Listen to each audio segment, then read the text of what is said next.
January 1. Dang. Wish I was a loser.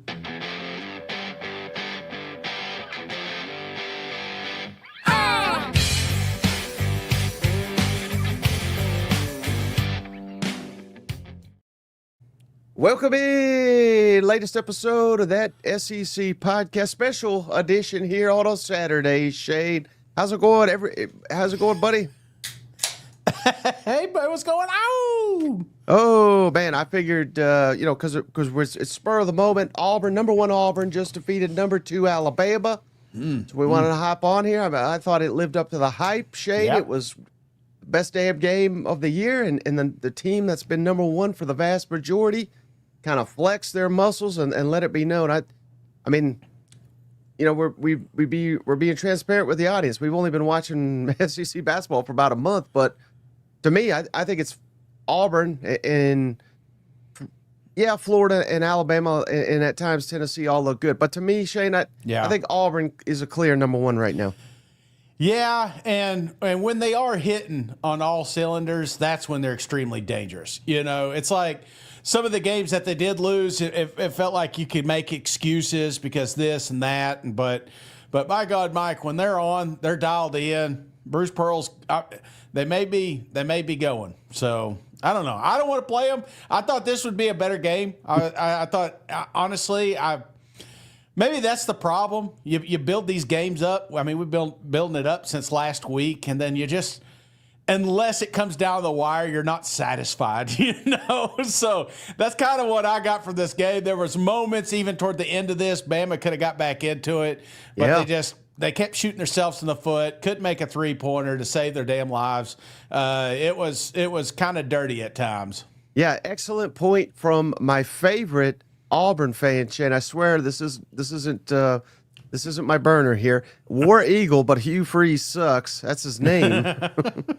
Again, War Eagle, but Hugh Freeze sucks. Bama never led. There's nothing you can say now. Auburn's the best team, hands down. Now they'll play again. Yeah. At Auburn, of course, so Auburn will have a big advantage. They'll probably play in the SEC tournament, and if all goes according to plan, they'll probably play in the NCAA tournament. You know what? Yeah, I mean, Alabama's still good, Mike. Nobody wants to play Bama still, but you'll probably be power ranking for too long. But after, we still got some games being played right now. But at this moment, would you have Auburn firm position there, first spot? Oh yeah, by a country mile, Shane. A country mile, I don't know about that. After what we just saw Saturday at Alabama, you know what? You say that, then you watch Florida beat them, and you're like, I don't know why we didn't have Florida #1. That's fair. Hey, we get back to basketball in a second, but I wanted to give you a shout out, man. Everybody, if you haven't already, I'll put a link.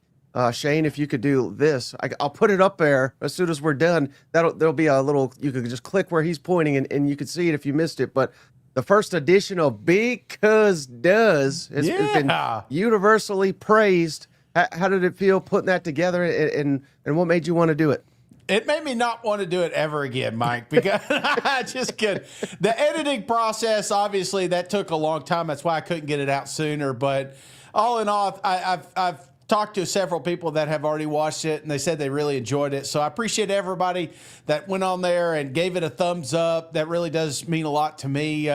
But it was fun, man, and it's kind of like a springboard to what's next. So if there's something you want Big Cuz to do, let me know. I heard Cracker Barrel. I seen Disney Cruise. Go back to Epcot and drink around the world there. So yeah, whatever you got, any suggestions, just put it in the show notes, and yeah, we'll be able to do it. So I'm looking forward to it. It was fun. The family had a good time. But man, it was an expensive bar tab. I ain't gonna lie, man. Still gonna be paying. That's why we're doing the show on Saturday. So I don't want to put you on the spot. Yeah. So let me know, because I honestly don't know. I know you did something for Valentine's Day. Will there be anything coming from that? Well, I'm going to include that on Sunday's show, so be sure to check that out. Ooh. Me and the wife went over to Tennessee Legends Distillery. Fantastic establishment. If you've not got there, man, I'm just telling you, it's like family. It's like family when you walk into that place. Not only can you do the tastings and stuff, but they had a little sipping sipping paint situation. So I was struggling with what to get my wife something for Valentine's Day. This fell in my lap, brother, and we had an absolute blast over here. Obviously, I'm an artiste. Wait, you weren't sipping paint, though. Yeah, no. Actually, I almost drank the thing when I was there, but I had several of the spirits, if you will, and by the time I got done there, brother, I don't know whose board I was painting on. So be sure to check out tomorrow's show. We'll have a little segment included in the show for that one. But it won't be a full Big Cuz Duz or anything? No, we're going to go back, Mike. I tell you what, these guys, they're excited. They're pumped up to have you there. There's been a lot of cousins that have already popped in and told them it's the first stop that you make when you're going to Sevier County. And when everybody goes to Sevier County, Dollywood's about to crank back up, you know. So stop off there. They've got this real cool setup that they're going to be doing outside when it warms up. So I'm pumped up for that. But I think you and I need to go over there and do a segment because it's going to be really cool when it's all said and done. But right now, I tell you, if you're moonshine tasting, bourbon tasting, you know, this is a good spot to stop in. They got some awesome stuff in there. Hey, how about this idea from Cousin Dakota for a Big Cuz Duz? Golden Corral all-nighter. No shit. Went there yesterday. I was wondering why my stomach hurts. Went Shoney's, the Golden Corral. Should never do that back to back. But before we went and did the paint and sip, that's where we went. The Golden Trough across the street. So. And he's got another suggestion. Big Cuz noodling on the river. Yeah. Oh, have you ever done that? You ever watched them do that? No. Man, I tell you what, I don't know. I've heard horror stories about, you know, people getting caught snapping turtles and stuff, losing fingers and shit.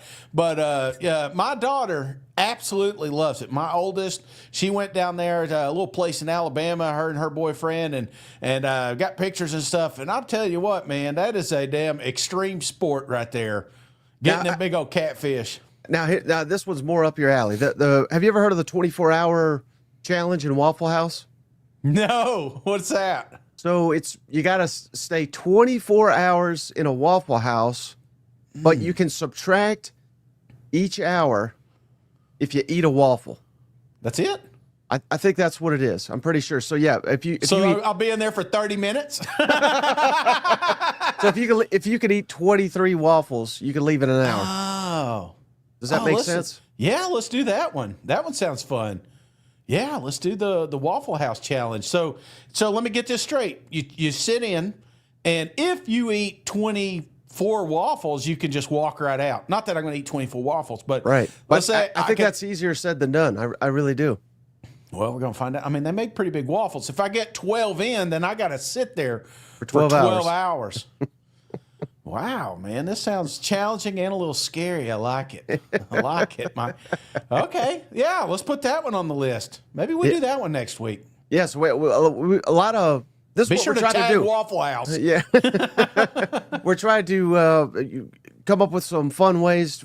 You know, because again, we can only do so many damn lists this season. Yeah. When basketball comes to an end, we won't have much to talk about. So this is what we're trying to do. No cinnamon, says Cousin Tony, in your waffles. That's part of it. I'd probably go plain Jane if I'm trying to get 24 in. I don't need any extra pecans or anything like that. They're daring us not to do a 24-hour live stream from a Waffle House. What is that? Does that mean they are daring us? But takeaway. Right, let's get back to the basketball though, real quick, Shade. So, in case again, we're new to all this stuff, right? So it's like some of this may seem obvious to others, and maybe you're kind of new to it as well because the SEC is so damn good at basketball. You're starting to pay attention. But what they do, Shane, I know it's early. We're about 3 weeks away from the SEC tournament, so that's when we'll really have a great picture of where all these teams are going to be fitting into slots essentially in the NCAA tournament. But they do a official preview one, and they did it today. And how about this, buddy? The SEC, 4 of the top 16, including 3 number 1 seeds. Auburn, number 1 overall. Alabama, number 2 overall. Florida, number 4 overall. And then how about Tennessee, number 5, and A&M, number 6? So 4 5 of the top 6, all coming from the SEC as of today for the upcoming NCAA tournament. And this was before the games today. Yeah. A&M won, Tennessee won, Auburn won, and yeah, Alabama did lose, but they lost to number 1, so you can't really knock them for that, you know? Yeah, no, absolutely not, man. Shit, Tennessee, boy, they scared me a little bit, down 16 points. I thought that one was going to slip through their fingers. Thank God Vandy'd that thing. Yeah. Shout out to, if you missed it, Tennessee won 81-76. Zakai Ziegler did not score in the first half, but he scored 22 in the second half. Shane, that's a high for a Tennessee player this entire season. Like you said, the Vols were down 16 in the first half. Mm-hmm. And Chaz Lanier, shout out, when he gets his shot going, Tennessee's tough to beat. He had 21 points in this game.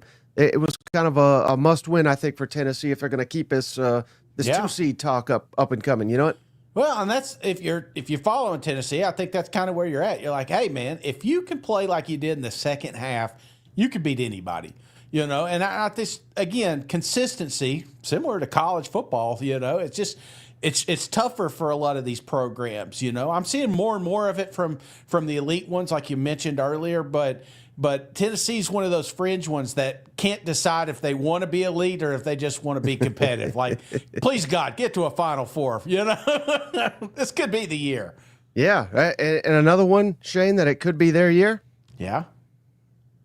How about them Aggies? Come on. Oh, yeah. Arkansas, they're trying to fight their way in there, but A&M won at home 69-61. A&M's won 5 in a row, Shane. That's how they're elevated to this number 2 seed. Wade Taylor had 18. Arkansas had 17 turnovers. That killed them.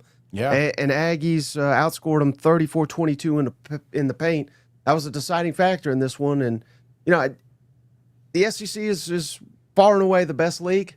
Mm-hmm. But I'm starting to sense a little bit of separation between the teams at the top.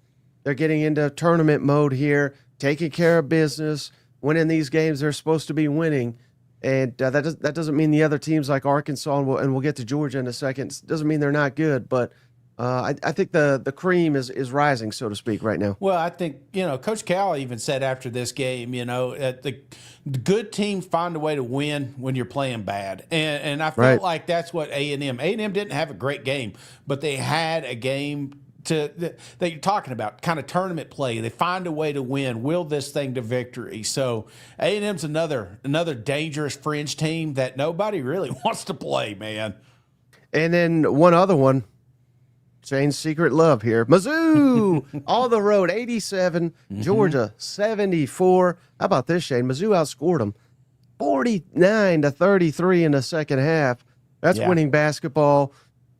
Insane. Fast break points, 19-0 in favor of Mizzou. Georgia's third consecutive loss. Missouri is heating up, man. That's a team I don't think you want any part of in the tournament when it comes, because they may not be a 2 seed or whatever right now, but they're playing their way into a top 4 seed. Yeah, and how frustrating is it for Georgia too? You know, it's here. I saw a tweet the other day. A guy said something along the lines like, "We're the only school that can hire a coach and not turn it around immediately." You know, it's like Georgia. It's just they've had moments, they've had flashes, but Mizzou's really starting to stretch down the second half of this season. So again, getting ready for tournament play. So I love it, brother. All right, so that's about all we can contribute when it comes to basketball, because there's still games on. But it's such a cool time of year, man. You know, I'm a diehard football lover, you know, but you got this happening. Basketball's cranking up. We're getting close to March Madness. You know, we've got baseball firing off. We got NASCAR right around the corner here. Golf, getting the golf game here in a little bit, you know, just to play it for 3 months and then get rid of it. So it's just that time of the year where, you know, hey, we don't have football, but we got a lot of sports going on. And unfortunately, SEC's great at all of them. Well, here's where we do got football, buddy. We got it on this show. Come on. Yes, we got SEC Mailbag. We got some great mailbag questions, so shout out everybody that asked us a question. And shout out cousin Glenn Warshaw. Shane, he's an official cousin. If you're an official cousin, you're a member of the channel. Every time you ask a question in one of the mailbag questions, you'll get it answered here. Yeah. So how about cousin Glenn? We've kind of hit this already, but which SEC team that did not make a bowl last year will have the biggest increase in win total in 2025? So he is talking, of course, these three teams: Shane, Auburn, which that's going to be probably a popular one with 5-7. Kentucky, Shane's preseason darling, 4-8, and Mississippi State, which unfortunately went winless in the league, 2-10. So if you had to pick one of those three, Auburn, Kentucky, Mississippi State, which one do you has the bigger win increase? And maybe it's not quite as easy as what he's saying, because Auburn seems like an easy answer, right? Yeah. But they had 5. So, I mean, if they go to 7 and Mississippi State wins 5, that means they're the correct answer, because they improved by 3 games, whereas Auburn only improved by 3. You see what I'm saying? Yeah. No, absolutely. The math checks out, Mike. But the answer stays the same. It's the Auburn Tigers. I'm afraid Kentucky may go the wrong way. Mississippi State, I think they're lucky to repeat. So, I think Auburn's your answer here, Mike. And we're going to talk about optimism when we get a little bit closer to the season, when we do our picks. One of my favorite shows is, as a Auburn homer, if you will, picking what's the best case scenario. And there's going to be, this may be one of those that I get kind of fringe playoffs if the stars align, Not saying that happens, but I do see a massive increase in wins. This is it's going to be a dangerous football team. And that's just me buying in for the playmakers that they currently have on the roster, buying into what Hugh Freeze and company have brought in through the transfer portal and recruiting classes. I think Auburn's poised to have a fantastic season. So give me Auburn there. Yeah, and I hate to put it all on one guy other than Hugh, but it's got to be Jackson Arnold. You know what I mean? Like, he can't come in here and be just average, and we're going to, like, I know you didn't just say playoff team, but you said approaching that territory. You know what I mean? Like, if he's not outstanding, I don't see them making a leap like that. But he was a 5-star. Remember, we were blown away, Shane. We said, man, this guy is a redshirt freshman. Yeah. They're bringing him to SEC Media Days at Oklahoma. Cool cat. So that is unheard of. You know what I mean? So that just gives you an indication of what Oklahoma thought of him. Of course, it didn't work out. But the point being is, this will be 2 programs in a row that are putting all their faith in Jackson Arnold. I think that's a valid point. I mean, you ask yourself, why didn't it work out? Did it work out because of Jackson, or did it not work out because of offensive line, because of no wide receivers, because of terrible play calling? I think there's a lot of factors, and Jackson is a blame on some of it, if not a lot of it. I'm not going to lie to you. It felt like he was forced to try to be that player that changed the game for Oklahoma last season. So I'm not yet ready to bury him, but I tell you what, 4 or 5 games in and I'm not seeing it, you better believe I'm off the Jackson bandwagon. Well, you know what? If I'm an Auburn fan, Shane, I'm throwing open that Alabama-Oklahoma tape. Yeah.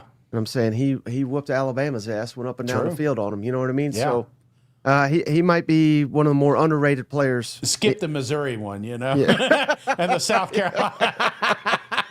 I just wanted to give one example. All right, shout out Michael Riley, also a member of the channel. So we ask every time, or answer every time he asks a question. What most underappreciated quarterback, Shane, in SEC history? Who comes to mind when it's underappreciated? And I got a couple. I always come prepared. I always throw these at Shane right out the money. I don't know if you could even count this guy, but I think people quickly forget how a lot of fans threw this guy under the bus, never wanted him. Hell, I don't think the coach ever wanted him, Shane.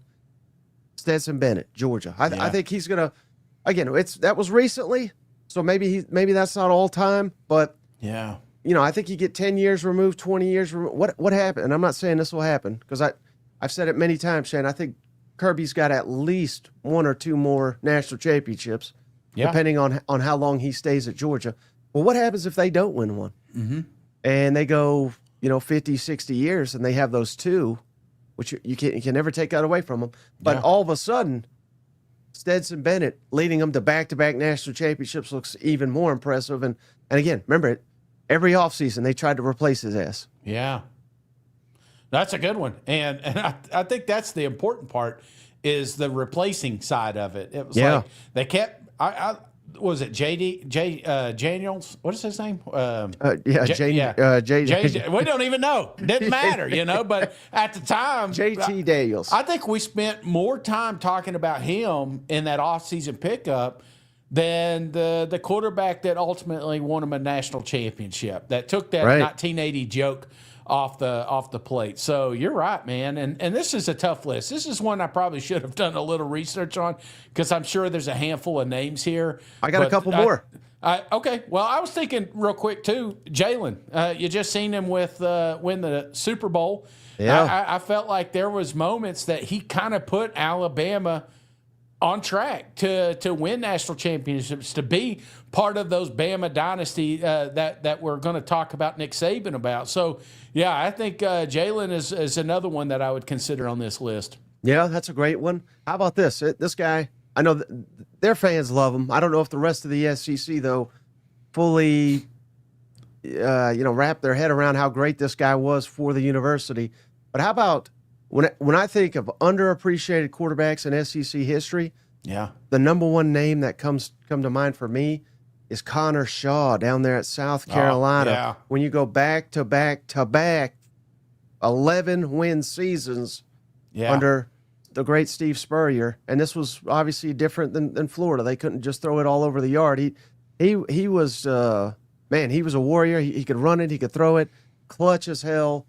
Connor Shaw, to me, is one of the most underrated quarterbacks, I think, in SEC history.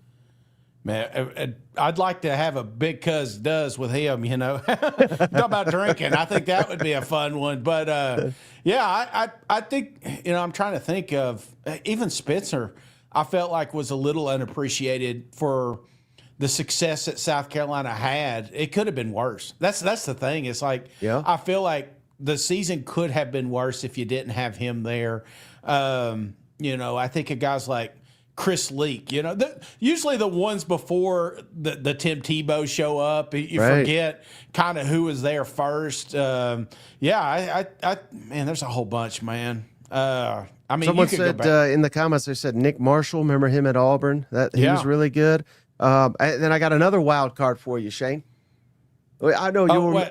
I got one. I just want to make sure I got his name right because it's been a while. But Lynn Bowden. He's on my list here. Okay, yeah. I mean, they didn't have a quarterback, and then this little wildcat situation they put out there and it ends up working. I don't know, man. Kentucky didn't have the season they wanted, but it really would have been disastrous if they didn't have Lynn up there kind of toting the rock. So that's one of my favorite ones. You have to be such a good athlete to pull that off, Shane. Mm-hmm. And everybody thinks you could just do it, but it's not at this level. Yet Lynn Bowden proved otherwise. In the SEC, you can just throw your best athlete out there. You can out-athlete everybody. Yeah. He's on my list. I was like, I don't know if you count him as a quarterback, but hell, he was that year. You know what? Absolutely. How about this guy? Nick Fitzgerald, Mississippi State. Oh, that's a good one. Always liked watching him play. And how about this stat, Shane? I don't think most SEC fans realize this. There's not a single quarterback in this conference history that's got more rushing yards than Nick Fitzgerald. And this was before you could play 5 years, COVID years, stuff like that. Yeah. And I think his legacy would have been a lot better if two things happened to him. Final game, Dan Mullen coached there at Mississippi State. He broke his leg in the Egg Bowl and they lost it. Yeah. And then they had the coaching change to Joe Moorhead. And they had an absolutely loaded team his senior year that went, what was it, like 8-5 or so. And they had 4 first-round picks on the defensive side. If Dan Mullen was back, I think they would have made the college football playoff. I think it was that big of a downgrade from Joe Moorhead. And I think the Nick Fitzgerald story would have been a lot different had Dan Mullen stayed at one more year. Yeah, good one, man. Very good one. And I got one for you. This is a little near and dear to me anyway. I think Hendon Hooker is another one. Would we wish we had him longer? Absolutely. But what I think about Hendon and the success that Tennessee is now having, it started with him. You know, he was the one that kind of lit the fire. There was games that he kind of put the Tennessee Vols on his back, and I was not in the Hendon Hooker camp when it first started. I was like, man, we are tough. I mean, how's Joe Milton not working? This guy could throw 1,000 yards. You know, it's like, and Hendon Hooker came in and quickly became a crowd favorite for a reason. But more importantly, the success that Josh Heupel is now having, I think, had a lot to do, especially with that 22 season and those Vols.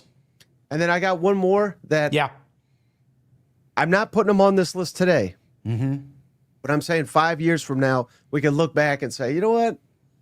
Maybe that guy was more valuable than anybody realized. And I hope it doesn't happen this way because he's finally remembered. But the way I'm looking at it, Shane, you just won a ton of games the last 2 years with him as your quarterback. And if you take a step down, I think suddenly you're like, man, he was big. Who do you think I'm talking about? Close to your heart. Close. I don't know, man. I could be anybody. Dobbs? Dobbs. No, Brady Cook. Come on, man. Mizzou. Mizzou just won 21 games in 2 years. You know, like what if what if they go 8-5 next year and 7-6 or whatever that, you know what I mean? Then all of us, that again, it's not all Brady Cook. Or there's a hell of a lot of good players on Missouri, but I think he's one that we could look back at and say, man, that guy was maybe a hell of a lot better than we thought. Well, and that's usually, again, kind of like I said with Hooker, you feel about some of these programs that are now having success. How did it start? You know, Matt Corral up there at Ole Miss. It's like he was that team, and he was. I felt like the one that really got that thing rolling. So, you know, these guys are the ones that laid the groundwork for the success that we're now giving Lane Kiffin and Eli Drink and Josh Heupel. You know, this league shows that if you do not have a quarterback, you will not succeed. So you took a chance in recruiting them, you took a chance in keeping them on your roster, and these guys are the ones that really helped your team get to where they're at now. And and speaking of that, Shane, the next question, I think they're pointing right at you, buddy, when they ask this question. But we'll get to that in just a second because you're talking about taking off. You know how you take off your financial goals here in 2025? Shane? Rocket, buddy. Come on. You already know. RocketBuddy.com with that promo code GameOn. Hook us up if you're looking to get better financial status. And one thing I love about Rocket Money is what Shane and I, their number one feature, you get this app and it immediately looks up all the subscriptions that you currently have. And with a click of a button, you can get out of any subscriptions. I know you're only, it's Valentine's Day, Shane. Yeah. If you got some OnlyFans you forgot about, oh, buddy, you better get out of that and be, Rocket Money will, a click of a button, you don't even have to go to OnlyFans anymore. You know what I mean? So RocketMoney.com, promo code GameOn. This is a trusted app with over 5 million active users. Shane have saved over $500 million over at RocketMoney.com. And don't forget that promo code GameOn. You know what? Oh, it's a good chance to plug my OnlyFans account. I will say this, man. I had to mute notifications when I was down there in Universal. I kept getting emails like, "Hey, you sure you want to spend that?" How about speaking of Gamecock fan here, Gamecock Zach, Shane. Again, I think he's looking right at you when he's asking this one, Shane. Why is Eli Drinkwitz considered a great coach and better than Shane Beamer? Now, wait, listen here. He's got a good point. When outside of an exhibition game, I guess an inferior conference, he's talking about Ohio State in the Cotton Bowl, who sat about half their roster there. His best win is against an 8-4 Tennessee team. You remember that one? Yeah. To me, great coaches pick off better teams and not just win the games they're favored to for 2 years. That's direct quote from Gamecock Zach. Defend your boy Drink here, Shane. Well, I just think if you had no favoritism here, Mike, if you literally had, you're just walking in and they said you could pick one of two jobs, South Carolina or Mizzou, which one you want? I'm taking South Carolina. Why? Because I think they're closer to being elite than Mizzou was. And you see it just in the stadium alone, William Bryce Stadium, and now they're just now remodeling, Mizzou's field. You know what I'm saying? It's like they truly are building something there. And so, yeah, I felt like you had a little bit of a handicap. And what Shane Beamer has done with this program has been encouraging, Mike. I look at the 22 season, the 24 season. We talked about a little drop off in 23, but if they back up this 9-win season with another 9 or 10, then I think you can make the argument that Shane Beamer is a better coach than Eli Drinkwitz. The reason that I put Drink ahead of him is because I'm building something, and I just feel like when it's all said and done, if Drink walks away another season, another 10-win season here, Mike, you talk about the job offers, they better really pay him well, because it's going to be tough to keep him in Columbia, because a lot of programs that are struggling out here that got money want to see the same success that he's created there in Missouri. Yeah. No, I think that was an excellent answer, Shane. Thank you. And I think Gamecock Zach was just, if your name's Gamecock Zach, you got to defend your guy. Yeah. And I agree. I see his logic. I see Mizzou fans' logic. I think at the end of the day, Shane, if we're sitting here saying basically every Mizzou fan's got their coaches back and every Gamecock fans got their coaches back, you know what that tells you? They each got a hell of a coach. Yep. And there's not a ton to pick apart from. You know what? That's the crazy thing. It's like I'm not saying he's miles apart. I'm saying by a thin hair, I'm going to take Drink over Shane, but I would be extremely happy to have Coach Beamer as my coach. So, right. These are two up and coming programs that there's a reason there's a lot of excitement and buzz around them. Hey, all right. Now, how about this one, Shane? Great name here, too. From Floki Simmons. Similar. Yeah, did you see this, Shane? Ryan Williams, Alabama, outstanding receiver, of course. He got an NIL deal for his nail polish. Did you see this? No. So he's painting his nails, and it's sponsored deal, all this, that, and the other. So you got to know that going in. But he says, okay, how much money would it take for us to paint our nails for an NIL deal? A lot. It take a lot, man. And I don't know. My grandfather would roll over in his grave if he saw me paint my nails. Both mine were military, and they were so. I mean, they were just. You just didn't. I'll never forget me and my brother. We got some of them fake nose rings, like it looked like a bull, and I walked in, and man, I've never seen my grandfather jump up so quick in my damn life. We're like, it's fake, it's fake.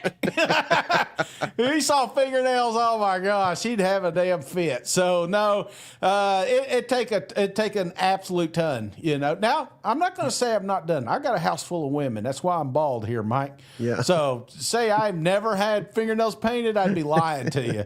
But shout out to Big Cuz Duz again. If you haven't seen it, like, geez Louise, you won't get the reference unless you go check out Big Cuz Duz. He says like that Orlando bartender. That's right. And the crazy thing is that kid, he knew more about the alcohol. He was a fan of the alcohol at the park. So gave me a lot of tips and places to go and stuff like that. Other ones, they were just spilling my shit. So, so it was nice to have somebody that actually knew what I was drinking.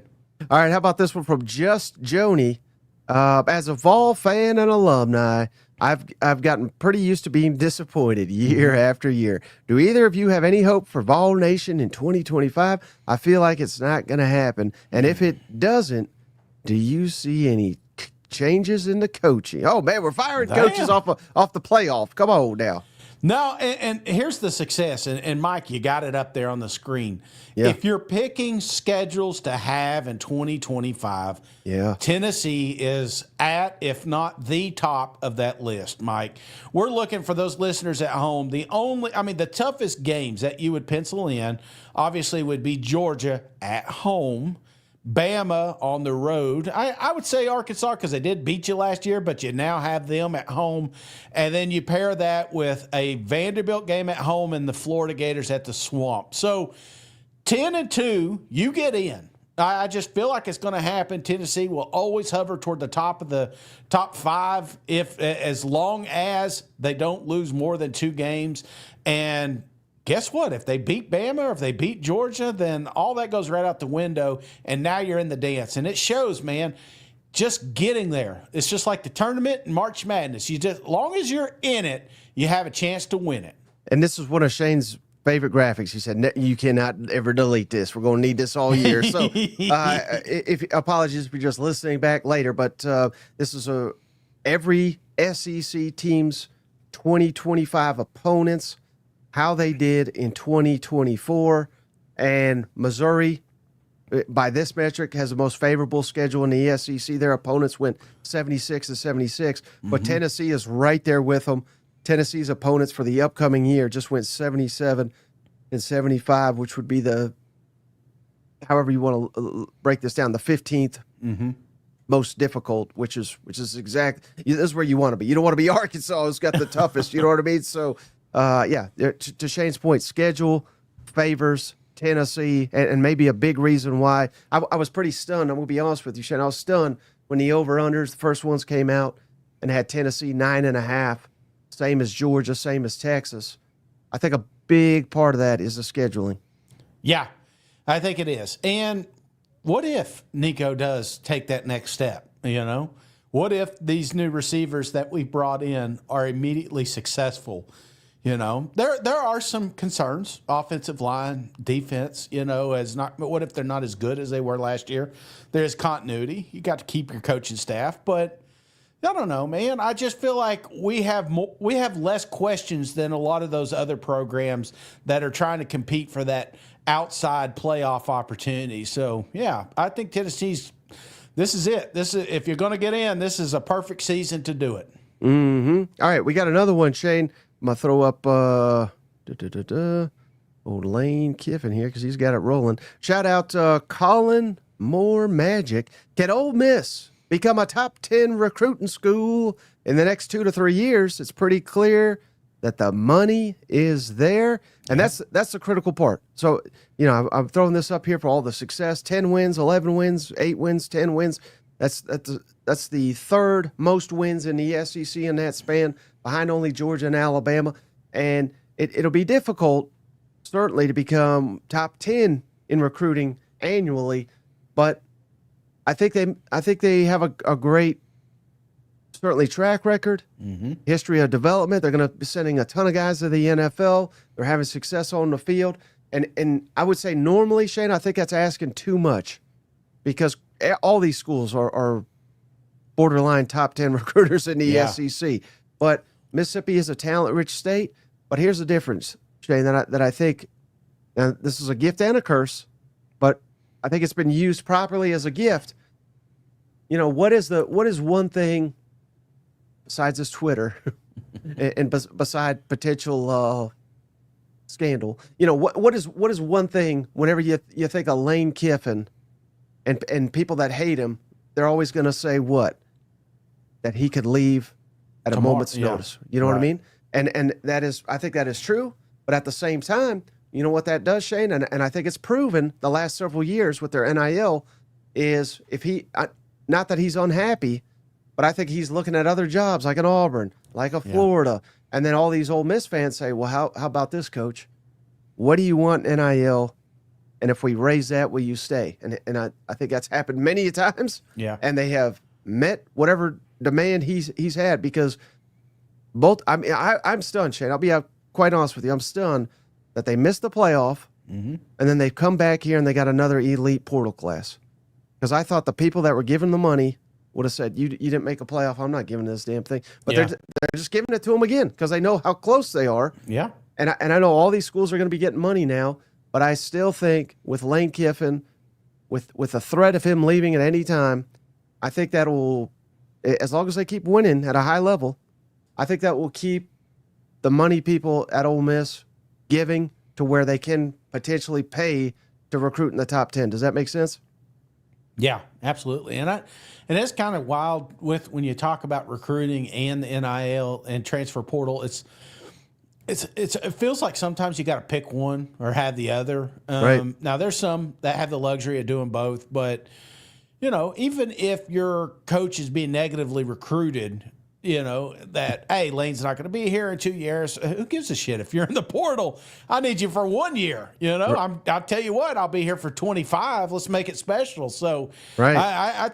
they're always going to be there. But I am curious, and I've not looked at the numbers to back this up, but I would imagine that majority of that money, that NIL collective, is going toward the portal and less than the recruiting. So I may be wrong, but I don't know. I don't expect. I think the original question was, do you ever see Ole Miss being what was the question again? So a top 10 recruiter?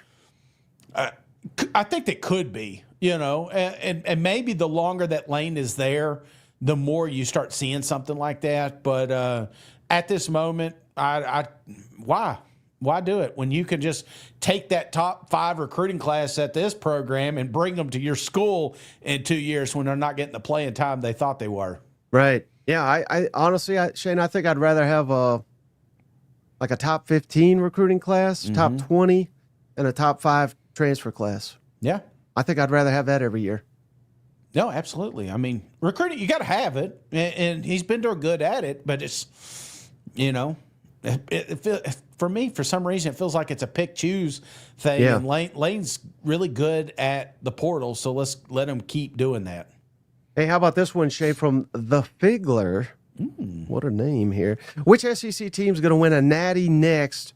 And you cannot say Georgia, you cannot say Texas, and you cannot say Alabama. So if it's not one of those 3, who wins the next natty out of the SEC?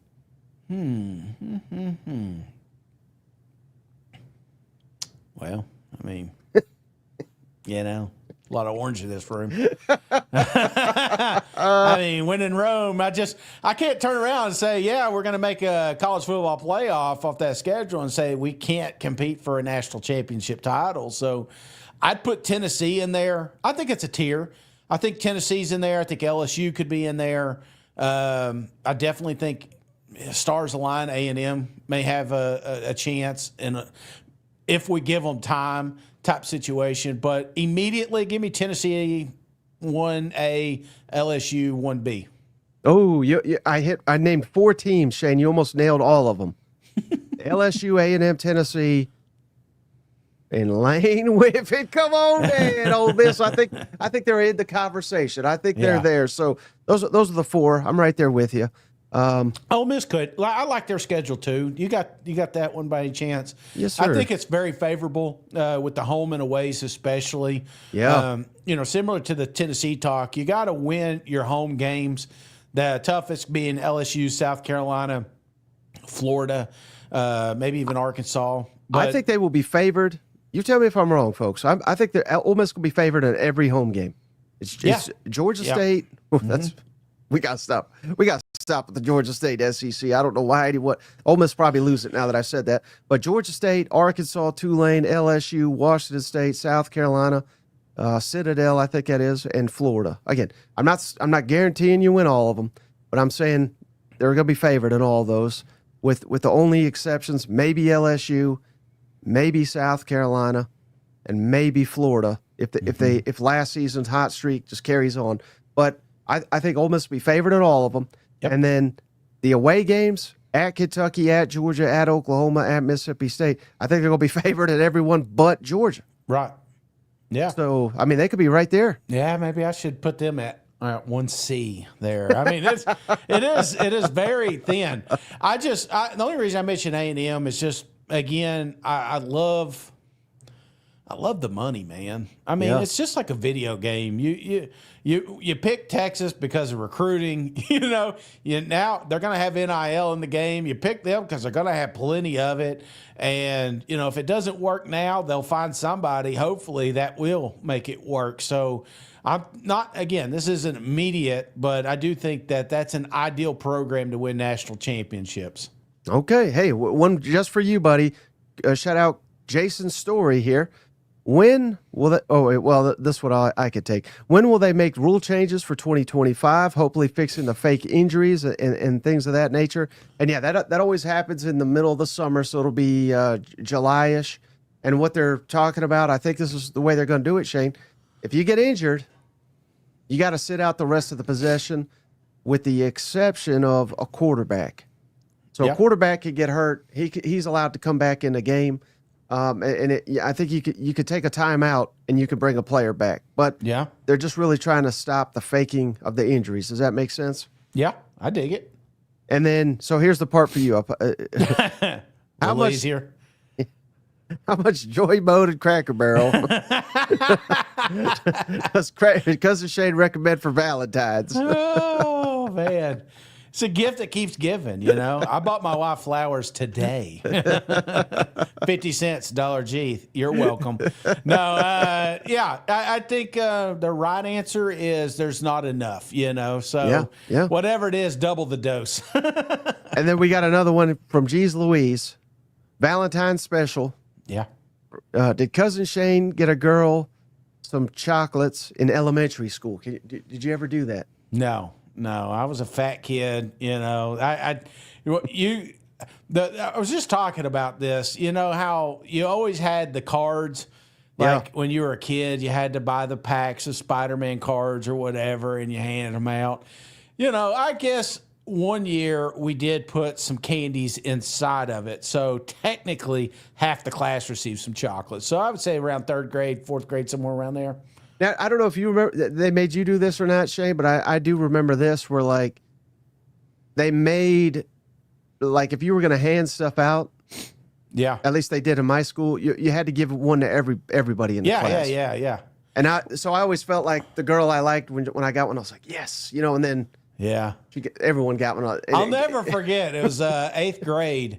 7th grade, I think it's 7th grade, and they come in with those dollar roses, you know. You pay $1 and they can hand them out. And they come in with like 6 of them. You're like, what's the chances one of mine? And you're like, all right, piss on all of you, you know. Oh, yeah, never got one of those, that's for sure. Oh, yeah, a little heartbroken Shane just sitting there in the corner. But I will say, my kid, I spoiled, you know, we spoil them rotten, our youngest especially.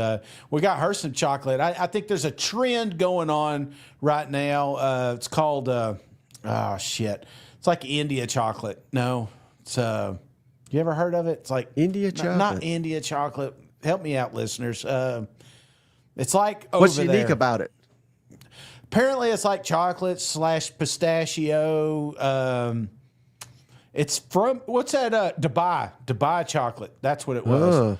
Yeah, expensive shit. Well, we got some of those strawberries, and I tried it out, and I'm like, I don't know why this is trending, man. I didn't notice a difference. But so the last time I bought candy for a girl was yesterday. we got some. They're calling you out, Bradley Childress. He would know. He said Shane was Big Pimpin' in elementary. Not elementary, man. High school, though. You couldn't. All right, and then, hey, part 2 of. From G's Louise.